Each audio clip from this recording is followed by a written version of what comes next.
What's up guys, my name's Eric and I play guitar in Blessed to Fall.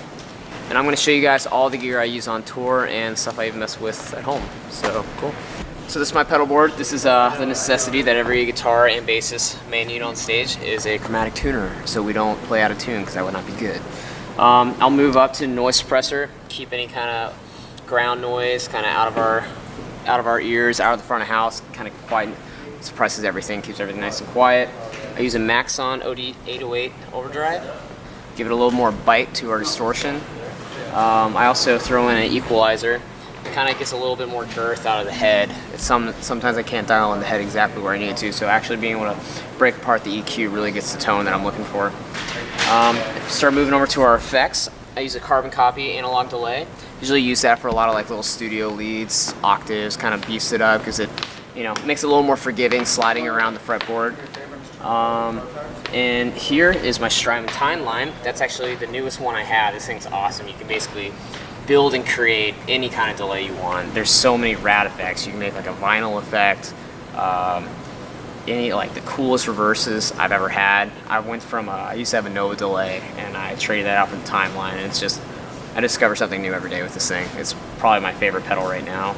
You know what, we use it on tour too. Actually at home when I'm using Logic, we usually try to build delays in Logic, but I've been finding myself using these pedals instead because I can really get what I'm looking for. Like, it's hard to match the type of delay that I can get out of this Timeline on Logic, at least to my abilities. So, cool. That also brings me down to the Big Sky, which is also a Strymon, which is another super reverb pedal. Basically, you can create any kind of reverb out there.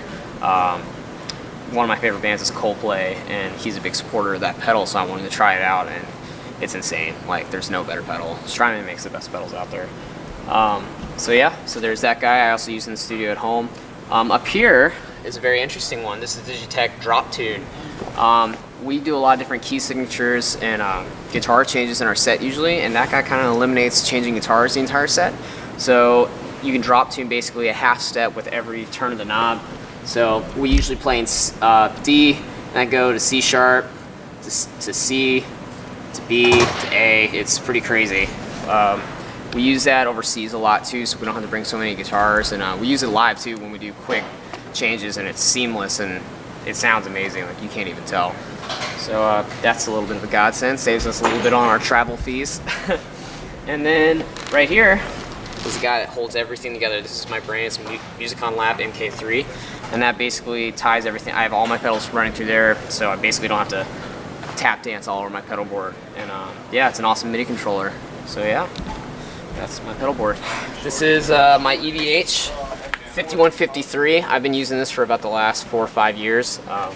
Definitely haven't had a need to have a new amp because this thing does it all. The cleans are just really nice and soft, and it cut through really well. You can adjust all the present on all 3 channels. On this tour we're actually using all 3 channels, which is awesome because we got a lot of ambient, softer songs for playing. But this favorite I've ever played out of. I've played out of a lot of cool ones before this, but this is definitely my favorite. So this is my main axe. I play the Deluxe LTD. I really like this one a lot because it has an Evertune in it, and it's witchcraft, man. It's like the combination between having the Evertune and the drop tune. It's always a perfect tune. I never have to touch it. Every now and then I'll make some small tweaks, and this bad boy's ready to go. I put the Seymour Duncans in it, give it that nice passive bite. And yeah, this is my main go-to. I'm using D'Addarios. I use 11s to 52s, and they're the heavy lights, I believe.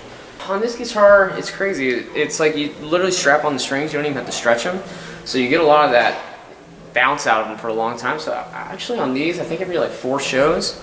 It used to be every other show, and these strings just last a long time on this guitar, which is great. On my other one, on my other actual E2, on my E2, I actually change the strings maybe every 3 shows.